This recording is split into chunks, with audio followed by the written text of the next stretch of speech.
बात है। एक छोटे से राज्य में एक महान और बुद्धिमान राजा शासन करता था। राजा बहुत दयालु था, पर उसे अकेलापन महसूस होता था, क्योंकि उसके महल में कोई ऐसा नहीं था जिससे वो दिल की बातें कर सके।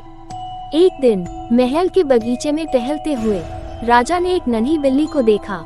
वो बिल्ली बहुत कमजोर और भूखी दिख रही थी। राजा ने तुरंत अपने सेवकों को आदेश दिया कि उस बिल्ली के लिए भोजन लाया जाए। जब बिल्ली ने खाना खा लिया तो वो राजा के पैरों के पास बैठ गई और उसे ऐसे देखती रही जैसे वो उसे धन्यवाद कह रही हो।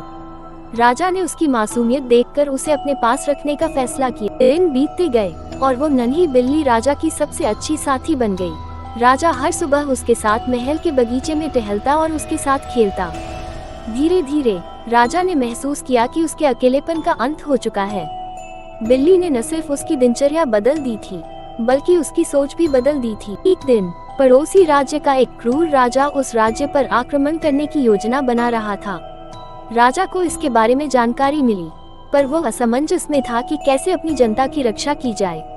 तभी उसकी नन्ही बिल्ली उसकी गोद में कूदकर बैठ गई और उसने अपने पंजों से राजा के हाथ को धीरे से छुआ। राजा को अचानक एक अद्भुत विचार आया। उसने अपने सैनिकों को एक अनोखी योजना के साथ तैयार किया।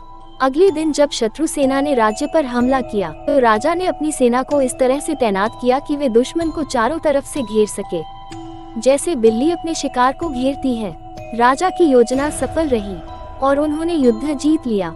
उसके बाद पूरे राज्य में राजा और उसकी नन्ही बिल्ली की बुद्धिमत्ता और वीरता के किस्से फैल गए।